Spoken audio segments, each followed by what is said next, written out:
Good morning my dear friends and my dear students. मैं R D. Joshi आप सभी का द हिकेटीएस एकेडमी के इस यूट्यूब प्लेटफॉर्म पर हार्दिक स्वागत करता हूं। तो मेरे प्यारे साथियों, आप सब पढ़ रहे हैं कोहलबर्ग का मोरल डेवलपमेंट। इसका पहला पार्ट मैं पढ़ा चुका हूं आपको। तो जिन्होंने पहला पार्ट नहीं देखा है वो सबसे पहले तो जाके पार्ट फर्स्ट को देखिए, क्योंकि पार्ट फर्स्ट नहीं देखा है तो पार्ट सेकंड आपको समझ में आपके आने वाला नहीं है। तो आपको सबसे पहले पार्ट फर्स्ट देखना है, उसके बाद पार्ट सेकंड देखना है। तो जिन्होंने नहीं देखा है वो पहले पार्ट फर्स्ट को देखे, फिर आइए सेकंड पार्ट के ऊपर। तो मेरे प्यारे साथियों, बात करते हैं अब कोहलबर्ग के मोरल डेवलपमेंट पार्ट 2 की। हमने अब तक क्या पढ़ा है उसके बारे में बात कर लेते हैं। हमने पढ़ा है कि कोहलबर्ग का मोरल डेवलपमेंट, कोहलबर्ग जी का नैतिक विकास का सिद्धांत जीन पियाजे जी के मोरल डेवलपमेंट पर आधारित है। यानी जीन पियाजे जी के मोरल डेवलपमेंट को ही आगे बढ़ाया किसने? कोहलबर्ग जी ने। ये बातें हमने कर ली थी। उसके बाद हमने क्या पढ़ा कि उन्होंने किसकी बात की है, इनका सिद्धांत का आधार क्या है। तो इनका सिद्धांत का आधार क्या है? नैतिक चिंतन है। नैतिक चिंतन है और दूसरा क्या है? नैतिक निर्णय है। ध्यान से समझना है हर बात को, एक एक बात को ध्यान से समझ लिए, कंसेप्ट को आप क्लियर कर लीजिए। उसके बाद सवाल कैसा भी दे, कैसी भी शब्दावली का प्रयोग करे, आपको समस्या आने वाली नहीं है। तो बात क्या थी? एक तो हमने ये बात की थी कल, एक बात की थी कि नैतिक चिंतन पर आधारित है या नैतिक निर्णय पर आधारित है। जैसा बच्चा चिंतन करता है या जैसा बच्चा निर्णय करता है, उसी प्रकार की उस बच्चे में क्या पाई जाती है? नैतिकता पाई जाती है। उसके बाद बात की थी क्या? उसके बाद बात की थी हमने मोरल डिलेमा की, यानी बच्चे के पास जब नैतिक दुविधा आती है, जब बच्चे के पास नैतिक दुविधा आती है तो बच्चा क्या करता है? नैतिक तर्कणा करता है। क्या करता है भाई? नैतिक तर्कणा करता है, मोरल रीजनिंग करता है। जब बच्चे के पास मोरल डिलेमा तो मोरल रीजनिंग क्या करेगा भाई? मोरल डिलेमा तो मोरल रीजनिंग। सही और गलत पर जब उसे निर्णय करना पड़े तो उसे क्या लगाना पड़ेगा? तर्क लगाना पड़ेगा। उसी को नैतिक तर्कणा या मोरल रीजनिंग कही जाती है, जो रियलिस्टिक थिंकिंग थी। उसके बारे में हम बात पिछली क्लास में कर चुके हैं। उसके बाद हमने क्या पढ़ा भाई? उसके बाद हमने बताया कि हेंज भाई साहब जी ने 11 कहानियां सुनाई थी, और 11 कहानियां किन बच्चों को सुनाई थी? लोअर मिडिल स्कूल के बच्चे थे, और लोअर मिडिल स्कूल के बच्चे 16 वर्ष से कम आयु के थे। उन बच्चों को ये 11 कहानियां सुनाई थी, और सभी की सभी कहानी किससे संबंधित थी? मोरल डिलेमा से संबंधित थी, नैतिक दुविधा से संबंधित थी। उन कहानियों में से एक कहानी थी जो थी हेंज की दुविधा की कहानी, यानी हेंज डिलेमा, जो सबसे फेमस कहानी थी। तो इनसे संबंधित बातें हम कब कर चुके हैं भाई? पिछली क्लास में बात कर चुके हैं। नैतिक दुविधा की कहानी सुनाई बच्चों को, जो जवाब दिया उस जवाब को आधार मानकर कोहलबर्ग जी ने क्या डिवाइडेशन किया? उन्होंने कहा कि इस आधार पर बच्चों के कितने स्तर होते हैं भाई? 3 स्तर होते हैं। कितने स्तर होते हैं? 3 स्तर होते हैं। ध्यान से समझते चलिए। 3 स्तर यानी 3 लेवल होते हैं, और इन 3 लेवलों के कितने होते हैं भाई? 6 स्टेजेज होते हैं। यानी प्रत्येक लेवल में कितने स्टेज होंगे? 2 स्टेज होंगे। पहला लेवल 2 स्टेज, दूसरा लेवल 2 स्टेज, तीसरा लेवल 2 स्टेज, यानी 3 लेवल, प्रत्येक में 2-2 करते चलेंगे तो 6 स्टेज हो जाएंगे, यानी 6 चरण हो जाएंगे। ये बात हम कल कर चुके हैं। उसके बाद उन्होंने क्या कहा कि लेवल कौन कौन से होते हैं? तो उन्होंने बताया कि पहला होता है पूर्व परंपरागत, फिर परंपरागत, और फिर उत्तर परंपरागत। जब बच्चा परंपराओं को नहीं जानता है तो बच्चा किस अवस्था में है? लेवल फर्स्ट के अंदर है, यानी प्री कन्वेंशनल, कन्वेंशनल और पोस्ट कन्वेंशनल। तो प्री कन्वेंशनल में है, प्राइमरी वाले में है, 10 वर्ष से कम आयु में है। जब बच्चा किसको नहीं जानता? परंपराओं को नहीं जानता, तो वो क्या होती है? परंपरागत होती है। जब बच्चा परंपराओं को जानना शुरू कर देता है, उनको समझ जाता है, तो वो अवस्था किस में आएगी? लेवल 2 आएगी, परंपरागत। और जब बच्चा परंपराओं को जान जाता है हमारे दोनों अधिकारों को जान जाता है। मैंने कल की क्लास में आपको बताया था कि हमारे दो अधिकार होते हैं, एक समाज हमें देता है, एक हमारे कानून विधि या कॉन्स्टिट्यूशन के द्वारा हमें मिलते हैं। जब दोनों जान जाता है तो बच्चा क्या निर्माण करता है, स्वयं की अवधारणा विकसित करता है और इन नियमों में, इन समाज के नियमों में क्या निकालता है, कमियां निकालता है। तो वो किस में आएगा, लेवल 3 के अंदर, उत्तर परंपरागत के अंदर या पोस्ट कन्वेंशनल के अंतर्गत आएगा। इतनी बातें हमने की थी। उसके बाद हम क्या पढ़ते हैं, पहला लेवल और पहले लेवल के अंदर पहली स्टेज। समझ में आ रहा होगा मेरे प्यारे साथियों? नहीं आया है, ध्यान से इस वीडियो को, पिछली वाली को देखिए, सभी बातें समझ में आएंगी। तो लेवल फर्स्ट के अंदर जो हमारी क्या थी, पूर्व परंपरागत है। पूर्व परंपरागत, प्री कन्वेंशनल। इसके दो क्या होते हैं भाई, स्टेज होते हैं, दो चरण होते हैं। एक और दूसरा क्या था, नंबर 2। नंबर 1 की बात हम क्या कर चुके हैं, पिछली क्लास के अंदर कर चुके हैं। क्या था पहला लेवल, हमने पढ़ा था ओबीडेंस एंड पनिशमेंट ओरिएंटेशन, आज्ञाकारिता एवं दंड की अवस्था, आज्ञाकारिता एवं दंड की उन्मुखता या अभिमुखता। पहली अवस्था, पहला चरण था ये। और पहला चरण क्या, कौन सा होगा, ओबीडेंस एंड पनिशमेंट ओरिएंटेशन, पेपर में पूछ लिया जाए तो ये कोहलबर्ग का पहला चरण है। उसके बाद क्या हुआ था, यहां बच्चे नियमों को क्या मानते हैं, अटल मानते हैं कि नियमों में परिवर्तन संभव नहीं होता है। नियमों का पालन क्यों करना चाहिए, अगर दंड से बचना है तो हमें क्या करना पड़ेगा, नियमों का पालन करना चाहिए। और बात हमने क्या की थी कि दंड जितना कठोर होगा, कार्य उतना ही क्या है भाई, बुरा है। कार्य उतना ही क्या है भाई, बुरा है। यानी बुरा जितना कार्य है, दंड आपको उतना ही कठोर मिलने वाला है। यानी बच्चा नियम, आज्ञा आप दोगे, आज्ञाकारिता व दंड की अवस्था है तो आज्ञा दोगे, आज्ञा का पालन करेगा, क्योंकि आज्ञा का उल्लंघन यानी नियमों का उल्लंघन, और नियमों का उल्लंघन यानी दंड। और बच्चा किससे बचना चाहता है, दंड से बचना चाहता है। नैतिकता का क्या स्तर है बच्चे में, नैतिकता का यह स्तर है कि जो वो कार्य नैतिक है, इस बच्चे की नजर में वो कार्य नैतिक है, वो कार्य अच्छा है जो उसको दंड से बचा ले। जो कार्य उसको दंड से बचा ले वही कार्य क्या है, उसके लिए नैतिक है, अच्छा है। तो यही अवस्था क्या थी भाई, पहली अवस्था थी आज्ञाकारिता एवं दंड की अवस्था। बच्चा अपने भाई को पिटता हुआ देखता है, समाज में किसी चोर को पुलिस वाले के द्वारा पकड़ा हुआ देखता है, तो बच्चा क्या समझता है, ये समझता है कि उसने क्या किया है, नियमों को उल्लंघन किया है, उससे चोरी नहीं करनी चाहिए। और चोरी नहीं करनी चाहिए, नियमों का उल्लंघन है तो उसे क्या मिलेगा, दंड। और दंड से बचना है तो चोरी नहीं करनी है आपको। अब हेंज की दुविधा की कहानी के अंदर भी क्या हुआ था, जब इन बच्चों से पूछा गया तो उन्होंने कहा कि जो हेंज ने किया वो गलत किया। क्यों गलत किया हेंज ने, क्योंकि उसने नियमों का, उसने उस आज्ञा का क्या किया है, उल्लंघन किया है, पालन नहीं किया, तो उसे दंड मिलेगा। इसका मतलब ये कार्य जो हेंज द्वारा किया गया चोरी, वो क्या है, गलत है भाई। क्या है, गलत है। बहुत ज्यादा बच्चा नैतिक नहीं है, बहुत बातों को, बहुत ज्यादा तर्क नहीं लगा सकता है बच्चा। सिर्फ क्या है तर्क का आधार, जो दंड से बचा ले वही ये नैतिकता है। उसके बाद सेकंड की तरफ चलते हैं भाई। पूर्व परंपरागत के अंदर स्टेज नंबर सेकंड की बात करने वाले हैं। ध्यान से आप समझिए इस बात को,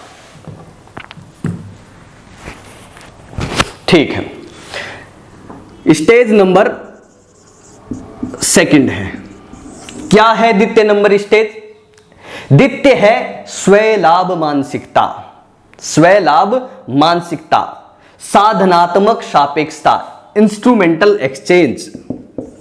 स्वलाभ मानसिकता, दूसरी जो अवस्था है उसे स्वलाभ मानसिकता अवस्था कहा जाता है, साधनात्मक सापेक्षता कहा जाता है,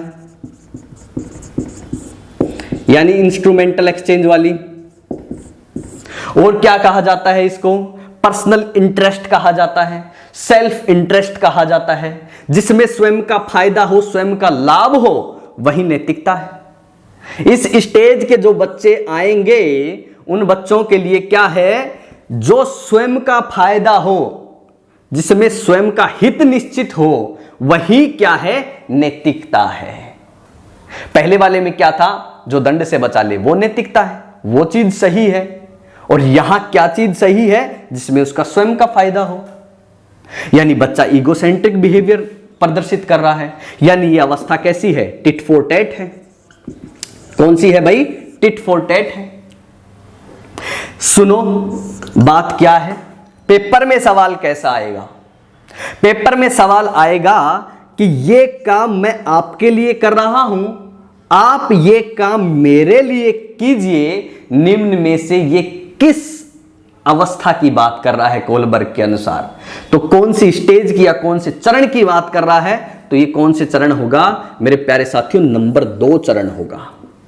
यानी टिट फॉर टैट, साधनों की आदला बदली, आप मेरे लिए कीजिए मैं आपके लिए करूंगा। एक छोटा बच्चा है जिसके पास क्या है, ट्रक है, वो ट्रक से खेल चुका, दूसरे बच्चे के पास देखता है उसके पास जेसीबी है भाई। अब उस बच्चे को देखकर क्या कहता है कि आप मेरा ट्रक ले लीजिए, आपकी जेसीबी मुझे दे दीजिए। यानी बच्चा क्या प्रदर्शित कर रहा है, बच्चा ये सोच रहा है भाई ट्रक से तो खेल ही लिया, अब इसकी जेसीबी मिल जाए तो मजा आ जाएगा।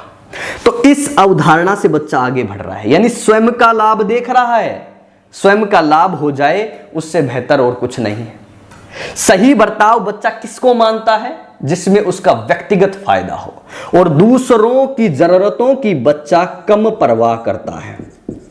पेपर में सवाल आ जाए कि कौन सी अवस्था है जिसके अंदर बच्चा दूसरों की परवाह कम करता है, दूसरों की जरूरतों की कम परवाह करता है, तो वो कौन सी होगी, स्टेज नंबर 2 होने वाली है।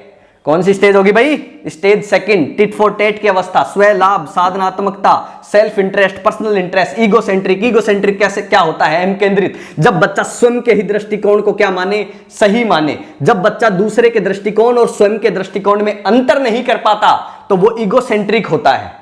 ईगोसेंट्रिक के अंदर हमने पहले पढ़ाया था, उदाहरण दिया था। क्या उदाहरण दिया था कि देखता है कि उसके पिता आज उदास हैं, तो वो बच्चा क्या करता है, अपना सबसे पसंदीदा खिलौना ले जाकर पिता के गोद में रख देता है। इस प्रकार की मानसिकता होती है बच्चे की, इस प्रकार की मेंटल एबिलिटी होती है। और मैंने बताया जैसी मेंटल एबिलिटी है वैसी ही नैतिकता का प्रदर्शन करेगा बच्चा। तो बच्चे की मानसिकता क्या है, जैसे मैं उस खिलौने को लेकर खुश हो गया तो मेरे पिता भी इस खिलौने को लेकर क्या हो जाएंगे, खुश हो जाएंगे। इसे ईगोसेंट्रिक कहा जाता है, यानी स्वयं के ही दृष्टिकोण को सही मानना, दूसरे और अपने दृष्टिकोण में अंतर न कर पाना। तो स्टेज नंबर 2 सवाल क्या आएगा कि आप मेरे लिए किए मैं आपके लिए करूं, साधनों की अदला बदली करे, जिसमें बच्चा दूसरों की जरूरतों की कम परवाह करे, स्वयं का हित देखे, स्वयं का लाभ देखे। या टिट फॉर टैट की अवस्था कौन सी है, तो स्टेज नंबर 2 होगी, द्वितीय चरण होगा। यहां तक कोई दिक्कत है तो मुझे बता दीजिए। स्टेज नंबर 2 में मुझे नहीं लगता आपको कोई दिक्कत होगी, ठीक है। उसके बाद नेक्स्ट चलते हैं, स्टेज नंबर 3 की तरफ चलते हैं। और वो किस में आएगी, परंपरागत के अंदर आएगी। किस में आएगी भाई, परंपरागत में आने वाली है, लेवल नंबर 2। लेवल नंबर 2 में भी वही 2 स्टेज होने वाली है, स्टेज नंबर 3 और स्टेज नंबर 4। अब यहां बच्चा पहले वाले के अंदर तो बात वो सही जिसमें दंड से बचा ले, दूसरे वाले में बात वो सही जिसमें उसका व्यक्तिगत फायदा हो, क्योंकि परंपराओं को तो बच्चा जानता नहीं है, समाज के नियम कायदे को जानता नहीं है। अब बच्चा परंपराओं के अंतर्गत ढलना शुरू करेगा, समाज के नियमों को समझना शुरू करेगा कि समाज किन को सही ठहराता है, समाज किन विषय वस्तु को गलत ठहराता है, वही क्या है, परंपरागत है। तो अब बात करते हैं परंपरा के अंदर चरण नंबर 3 की। ध्यान से पढ़ते चलेंगे। सेशन पसंद आ रहा है तो लाइक करते चलेंगे, कमेंट करके मुझे बता देंगे। कहीं कोई समस्या है तो आप मुझे कमेंट करके बता दीजिए, और शेयर कर सके तो शेयर कर दीजिए आप, और चैनल तो सब्सक्राइब कर ही लीजिए, क्योंकि अगर आप बेहतर कंसेप्ट पढ़ना चाहते हैं और बेहतर कंसेप्ट अगर पढ़ना चाहते हैं, कंटेंट को कंसेप्ट के थ्रू पढ़ना चाहते हैं, तो सब्सक्राइब करके रखिए, क्योंकि मैं यहाँ और सिर्फ यही पढ़ाता हूँ आपके लिए, ठीक है। उसके बाद नंबर 3 क्या है, नंबर 3 भाई, अंतःवैयक्तिक सौहार्द एवं अनुसारिता की अवस्था। अंतःवैयक्तिक सौहार्द एवं अनुसारिता। क्या होता है सौहार्द? क्या होता है? समझौता होता है। सौहार्द क्या होता है? समझौता होता है। अनुसारिता क्या होती है? गोपनीयता होती है। ठीक है, उसके बाद इसको और क्या कहते हैं? इसी अवस्था को, नंबर 3 वाली को, इसी इंग्लिश में इंटरपर्सनल अकॉर्ड एंड क्या बोलते हैं इसको मुझे पता नहीं है। गोपनीयता को क्या बोलते हैं? अकॉर्ड एंड कंफ्यूजन है शायद। और उसके बाद क्या है? गुड बॉय और नाइस गर्ल। इसी अवस्था को क्या कहा जाता है? Good boy and nice girl. कहीं गुड बॉय गुड गर्ल लिखा होता है तो भाई याद रखें, बॉय हमेशा गुड होता है और गर्ल हमेशा क्या होती है भाई? नाइस होती है। हमेशा गर्ल के आगे नाइस लगाया जाता है, नाइस गर्ल। और बॉय हमेशा क्या होता है? गुड होता है। क्या किस बर्ताव को सही मानेंगे इस चरण वाले बच्चे? क्या मानते हैं कि हम ऐसा कार्य करें जिसमें हमारी छवि को कोई नुकसान नहीं पहुंचे? पहली बात, हमारी छवि को कोई नुकसान नहीं पहुंचे। संबंधों पर ध्यान देते हैं कि संबंध खराब नहीं होने चाहिए, किसी से भी संबंध खराब नहीं होने चाहिए। नंबर 3, अपनी तारीफ करवाना चाहते हैं। इस चरण के बच्चे क्या करना चाहते हैं कि सब लोग मेरी क्या करें? तारीफ करते रहें, मेरे संबंध किसी से खराब ना हो और मेरी छवि जो है वो बरकरार रहे, मेरी छवि जो है वो बरकरार रहे। यानी ऐसी मानसिकता को मानते हैं बच्चे कि समाज के अनुसार वो भूमिका को क्या करें? अदा करें। समाज जो भूमिका दे रहा है उस भूमिका को अदा करें ताकि उसकी छवि बनी रहे, उनके संबंध बने रहें और लोग उनकी तारीफ करते रहें। पेपर में सवाल क्या आएगा? पेपर में सवाल आने वाला है आपके लिए कि एक बच्ची इसलिए पढ़ रही है ताकि उसके माता पिता उस पर गर्व कर सके। एक बच्ची नंबर इसलिए ज्यादा लाना चाहती है या इसलिए पढ़ रही है कि उसके माता पिता उस पर गर्व कर सकें, तो वो कौन सी अवस्था होगी? वो नंबर 3 होगी, गुड बॉय नाइस गर्ल वाली, या अंतःवैयक्तिक सौहार्द या अनुसारिता। अंतःवैयक्तिक क्या होता है? इंटरपर्सनल। इंटर और इंट्रा दोनों का अंतर आपको पता होना चाहिए। इंटर और इंट्रा 2 चीजें होते हैं, अंतःवैयक्तिक और अंतरावैयक्तिक। इंटर होता है दूसरों के लिए और इंट्रा होता है स्वयं के लिए। यहां बहुत ज्यादा कंफ्यूजन होता है बच्चों को। क्या होता है? इंटर दूसरों के लिए, इंट्रा स्वयं के लिए। अंतःवैयक्तिक इंटरपर्सनल अकॉर्ड एंड अनुसारिता होता है कन्फर्मिटी। याद आ गया? क्या होता है? कन्फर्मिटी होता है। तो क्या होगा इसके अंदर? बच्चा उस बर्ताव को सही मानेगा जिसमें समाज में उसकी वाहवाही हो, समाज जिसका सम्मान करे, जिसमें उसकी छवि को कोई नुकसान ना पहुंचे, उसके संबंध खराब ना हो और लोग उसकी तारीफ करते रहें। वो कार्य, वो बर्ताव क्या है? सही है। बाकी सभी बर्ताव क्या होंगे? गलत होंगे। अब क्या कहा है? कोहलबर्ग जी के अनुसार ये बात चल रही है। अब बात कर लिए हेंज के अनुसार, तो हेंज इसको क्या मानेगा कि हेंज की कहानी के अनुसार बच्चे क्या रिएक्ट करेंगे इस अवस्था वाले? वो कहेंगे कि हेंज ने क्या किया है? गलत किया है। हेंज ने क्या किया है? गलत किया है। उसकी छवि खराब हो जाएगी, समाज उसका सम्मान नहीं करेगा, संबंध उसके खराब हो जाएंगे, लोग उसकी बुराई करेंगे, तारीफ नहीं करेंगे और लोग उस पर कभी गर्व नहीं करेंगे। तो जो ये कार्य किया है उसने, वो कार्य की प्रकृति बेकार है, समाज के विरुद्ध है। तो ये क्या है? जो उसने किया है वो गलत किया है। पहले दंड वाले में क्या कह रहा था कि उसने क्या किया? नियम का उल्लंघन किया है, दंड मिलेगा, तो गलत है। दूसरे वाला क्या कह रहा था? जो सेकंड हमने पढ़ा कि बच्चे का व्यक्तिगत फायदा हो रहा था, तो व्यक्तिगत फायदा हो रहा है तो उसने सही कहे कि उसको दवा की आवश्यकता थी, दवा मिल गई, बस क्या दिक्कत आ रही है। यानी दूसरे वाले के अंदर क्या कहेगा कि क्या किया हेंज ने? सही किया। किसकी आवश्यकता थी? दवा की आवश्यकता थी, दवा मिल गई ना। क्यों? क्योंकि बच्चा क्या है? स्वलाभ मानसिकता वाला था तो उसने सही किया, पहले वाले ने गलत किया। अब तीसरे वाले बच्चा फिर क्या कह रहा है कि उसने क्या किया है? गलत किया है, क्योंकि किसके विरुद्ध गया है? समाज के विरुद्ध गया है। तो यहां तक कोई दिक्कत है क्या? यहां तक कोई समस्या है तो मुझे बता दीजिए। नंबर 3 तक हो चुके हैं, 3 चरण और बच गए।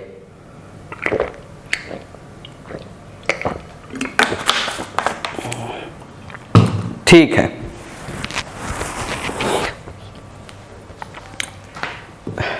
साफ कर देता हूं भाई मैं, थोड़ा फटाफट चलते हैं।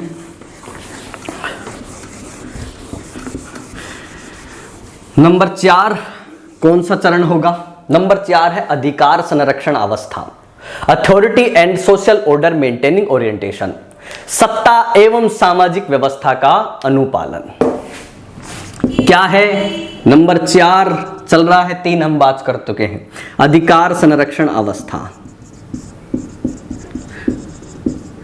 बच्चा दोनों अधिकारों को जानने लग गया है।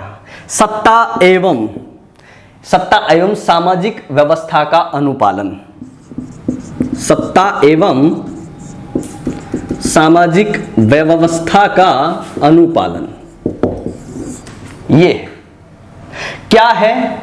इसमें जो बच्चा डिसीजन क्रिएट करेगा वो इसमें पूरे समाज की व्यवस्था को ध्यान में रखकर बच्चा निष्कर्ष निकालेगा या डिसीजन देगा। उसकी प्राथमिक क्या होती है, उसकी प्राथमिकता क्या होती है? उस बच्चे की प्राथमिकता होती है कि लॉ एंड ऑर्डर है, जो विधि व्यवस्था है वो बरकरार रहे। जो विधि व्यवस्था है वो क्या रहे भाई? बरकरार रहे। विधि व्यवस्था क्या नहीं होनी चाहिए? टूटनी नहीं चाहिए। कोई भी जो समाज ने या जो विधि ने हमारे लिए कानून बनाए हैं उस कानून का कोई उल्लंघन नहीं करना चाहिए। क्या नहीं करना चाहिए? उल्लंघन नहीं करना चाहिए। पूरे समाज को ध्यान में रखकर बच्चा निष्कर्ष निकालता है, यानी समाज जिसको गलत ठहराएगा बात गलत है, विधि ने जो बात गलत ठहराई वो बात क्या है? गलत है। वहीं उसके लिए क्या होती है? नैतिकता होती है। वहीं बर्ताव उसकी क्या होती है? नैतिकता होती है। पेपर में सवाल कैसा आएगा? पेपर में सवाल यही आने वाला है, जब बच्चा अपने अधिकारों के संरक्षण की क्या रखता है? डिमांड रखता है, यानी अधिकार संरक्षण को ही क्या मानता है? नैतिकता मानता है। यानी पूरे समाज की व्यवस्था को ध्यान में रखकर जब बच्चा निर्णय लेता है तो निम्न में से वो कौन सी अवस्था है? तो वो लेवल 2 और स्टेज नंबर 4। लेवल 2 और स्टेज नंबर कौन सा होगा भाई? 4 होगा। बात समझ में आई यहां तक? तो नेक्स्ट चलते हैं भाई, आगे चलते हैं। अब आगे चलते हैं, लेवल 3 के ऊपर चलेंगे। और लेवल 3 क्या है उसको देखेंगे भाई। लेवल 3 को, लेवल नंबर 3 और स्टेज नंबर क्या क्या है भाई? स्टेज के अंदर स्टेज नंबर 5 और स्टेज नंबर क्या है? 6 है। पोस्ट कन्वेंशनल, उत्तर परंपरागत, यानी जब बच्चा परंपराओं को जान जाता है उसके पश्चात जब स्वयं की अवधारणा विकसित कर लेता है, जब बच्चा स्वयं की अवधारणा विकसित कर लेता है तब कौन सी अवस्था होगी? तो उस अवस्था को कहा जाता है भाई सामाजिक संविदा की अवस्था। सामाजिक संविदा की अवस्था क्या है? Social and legal morality. Social and legal morality क्या करता है बच्चा? पूर्ण रूप से तर्क लगाना शुरू कर देता है। क्या करता है बच्चा इस अवस्था के अंदर? पूर्ण रूप से तर्क लगाना शुरू कर देता है। क्या करना शुरू कर देता है बच्चा इसके अंदर? मूल्यांकन करना प्रारंभ कर देता है। क्या करना शुरू कर देता है? तर्क लगाना, मूल्यांकन करना। दूसरा क्या है इसकी बात करेंगे कि क्या है सोशल एंड लीगल मोरालिटी, कि रीति रिवाजों पर बदलने पर जोर देता है। मुख्य बात, रीति रिवाजों को बदलने पर जोर देता है। इससे पूर्व चौथी अवस्था में पढ़ा था, जो रीति रिवाज और समाज के बंधनों में बच्चा बंधा रहता है अब उसी बंधनों को तोड़ना चाहता है।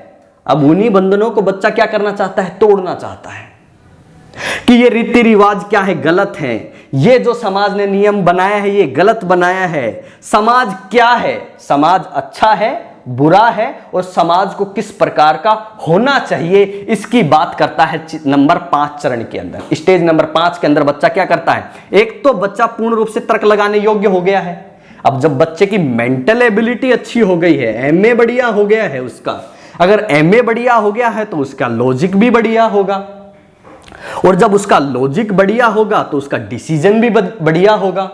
ये बात तो आप समझ के चलिए, एमए बढ़िया तो उसका क्या होगा, मोरल रीजनिंग बढ़िया, एमआर बढ़िया, और एमआर बढ़िया तो उसका नैतिक डिसीजन एमडी बढ़िया।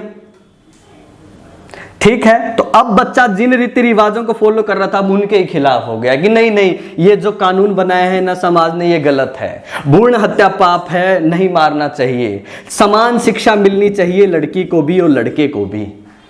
इसकी जो बातें कर रहा है, तो जो बात इनकी कर रहा है वो क्या है भाई, समाज की जो गलतियां हैं उनका विरोध कर रहा है, उनको तोड़ना चाहता है और बात करता है कि समाज क्या है, अच्छा है, बुरा है, और समाज को किस अनुरूप होना चाहिए, क्या बदलाव समाज में होने चाहिए। वो अवस्था होती है नंबर 5 के अंदर।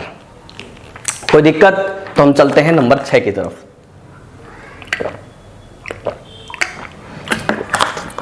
ठीक है भाई, नंबर 6 की तरफ चलते हैं। क्या है,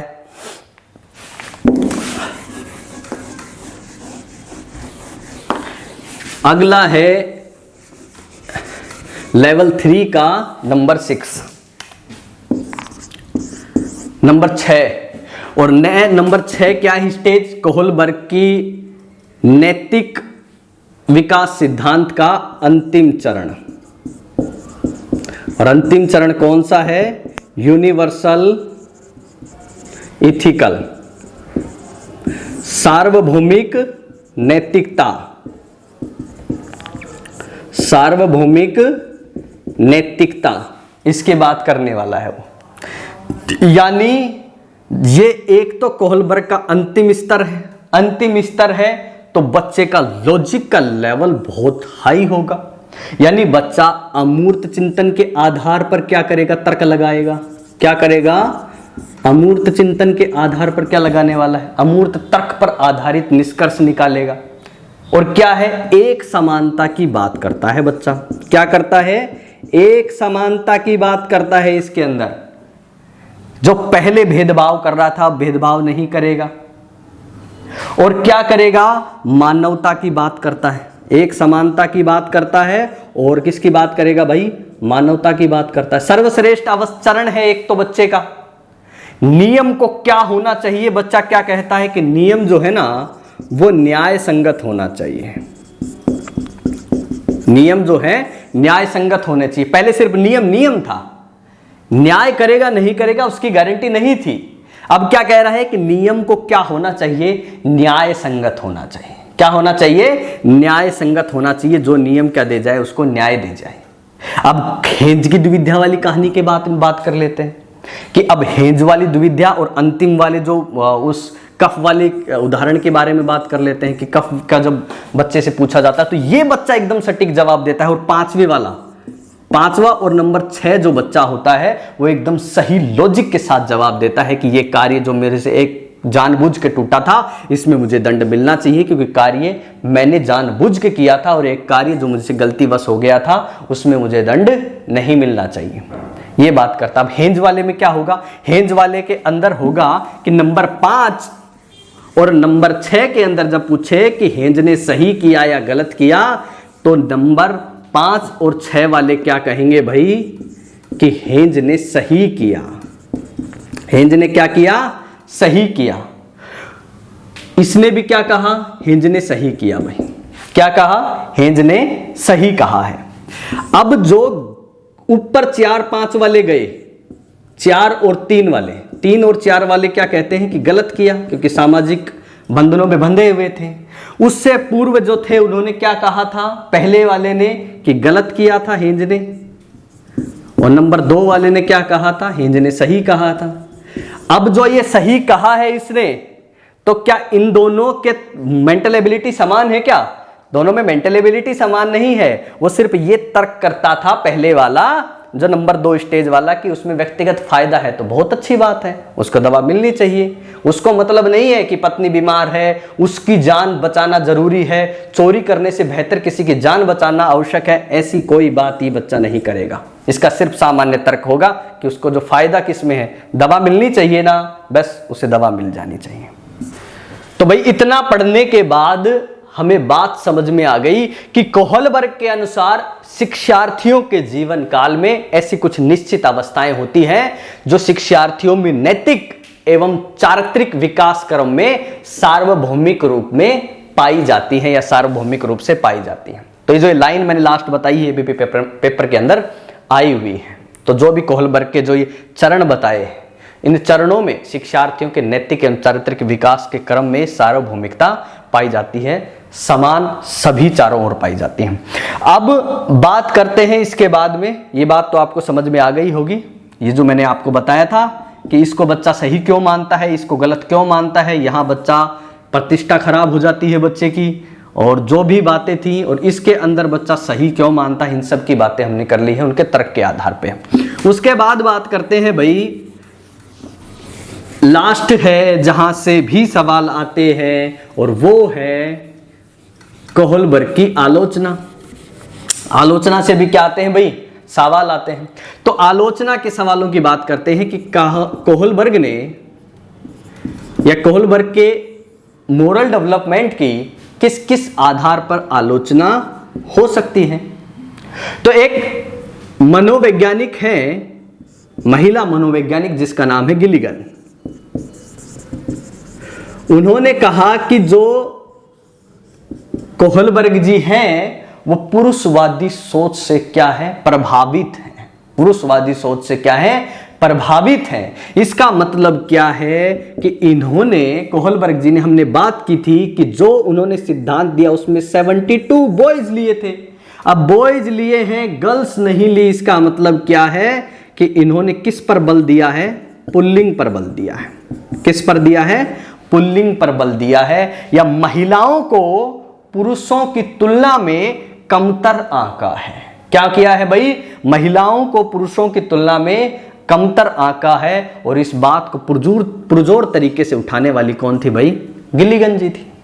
उसके बाद बात करते हैं, उसके बाद क्या होती है कि हमने पढ़े थे कि 72 के 72 बच्चे क्या थे, 16 वर्ष से कम आयु के थे या 16 वर्ष के थे। तो इससे ऊपर की आयु की नैतिकता के बारे में बात उन्होंने तो बताया था कि बच्चे कैसी नैतिकता करते हैं। तो 16 वर्ष से ऊपर की नैतिकता के बारे में बात कोहलबर्ग जी ने नहीं कही है।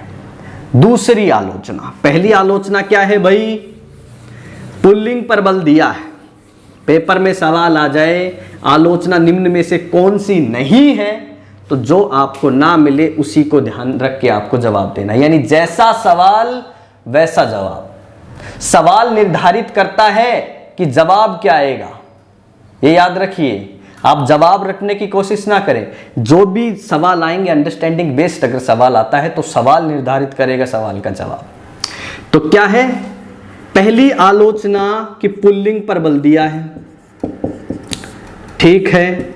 दूसरी आलोचना 16 वर्ष से कम आयु के बारे में ही नैतिकता की बात की, उससे बड़े व्यक्तियों की नैतिकता के बारे में बात नहीं की है उसने।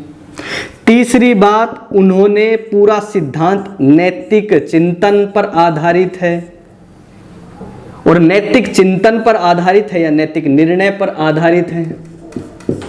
तो बच्चा नैतिक चिंतन तो कर लेता है, यानी मोरल थिंकिंग तो कर लेता है, पर वो मोरल एक्शन भी करे, यानी नैतिक व्यवहार भी करे, इसकी गारंटी नहीं है।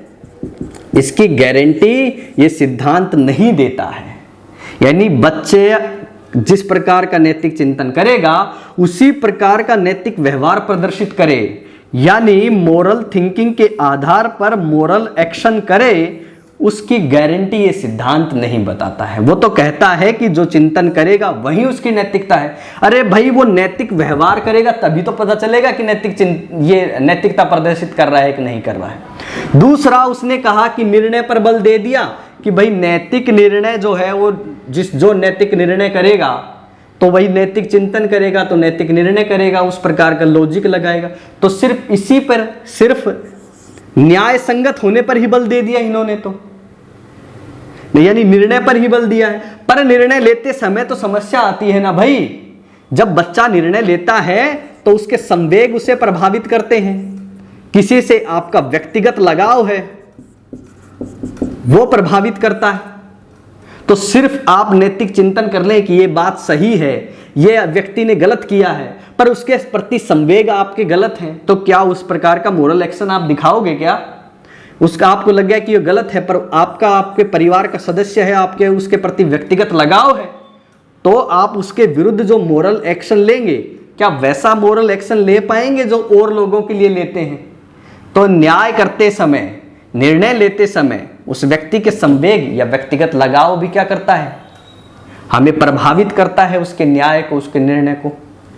और क्या बात की थी उन्होंने? उसके बाद नंबर 3 बात जो है वो क्या है कि उन्होंने जितने भी चरण बताए उन चरणों के अंदर जो बच्चा है उस बच्चे के आयु का डिवाइडेशन नहीं किया कि इस आयु का बच्चा ये नैतिकता प्रदर्शित करेगा, इतने से इतने वर्ष का बच्चा ये नैतिकता प्रदर्शित करेगा। तो एज का जो फैक्टर है, एज फैक्टर जो है उसको सही रूप से क्या नहीं किया है भाई, प्रदर्शित उन्होंने नहीं किया है। किसने भाई? कोहलबर्ग जी ने। तो यहां तक भाई हमारा सिद्धांत था कोहलबर्ग का मोरल डेवलपमेंट। इसके आगे का जो है, जब मैं आपको इसकी प्रश्नोत्तरी करवाऊंगा, इससे रिलेटेड एमसीक्यू करवाऊंगा, तो इससे संबंधित जब सवाल आएंगे तो आप जब उनका जब आपसे मैं जवाब करवाऊंगा या एमसीक्यूज हल करवाऊंगा, तब आपको और एक बार एक्सप्लेन करूंगा कि ये जवाब कैसे आया है, तो आपकी अंडरस्टैंडिंग क्या हो जाएगी भाई, क्रिएट हो जाएगी। तो मेरी तरफ से मैंने करवा दिया है। कोई समस्या हो इस चैप्टर के अंदर कोई भी, तो आप क्या करें, आप इस कमेंट बॉक्स के अंदर कमेंट कर दीजिए, मैं आपको उसका जवाब अवश्य दूंगा। कोई और चैप्टर आप पढ़ना चाहते हैं और आपको लगता है कि हमने बहुत बार पढ़ लिया और फिर भी कंसेप्ट क्लियर नहीं हुआ है, तो आप मुझे कमेंट बॉक्स के अंदर बता सकते हैं। टेलीग्राम जो चैनल है एकेडमी का, टेलीग्राम पे जाइए, द हिकेटियस एकेडमी लिखिए। हिकेटियस कैसे लिखना है मैं बता देता हूं, द ही काटा यूएस, हिकेटियस एकेडमी आपको लिखना है। इस टेलीग्राम चैनल पे जाके आप ज्वाइन कर लीजिए, पब्लिक चैनल है, आप ज्वाइन कर सकते हैं। यहाँ जो बीएसटीसी वाले बच्चे हैं, रेट वाले बच्चे हैं, चाहे वो दिल्ली पुलिस, एसएससी किसी की भी तैयारी कर रहे हो, आपको इस पर पीडीएफ भी मिल जाएगी, आपको इसमें करंट अफेयर भी मिल जाएंगे और भी बहुत सारी क्विज आपको इसके अंदर मिलने वाली है। ठीक है भाई, तो अगली जो क्लास होगी वो एमसीक्यू की होगी, कोहलबर्ग की। उसके अंदर हम 25-30 सवाल जो भी प्रीवियस ईयर में आए हुए हैं या जो भी सवाल बन सकते हैं उनके बारे में बात करेंगे। तो एक जो भी अगर सेशन पसंद आया है तो लाइक कर देना भाई, कमेंट करके जरूर बताना कैसा सेशन है। तो तब तक के लिए हमारी जो मुलाकात होगी वो अगली क्लास में होगी। तब तक के लिए आप सभी को नमस्कार, सुरक्षित रहिए, खुश रहिए, धन्यवाद।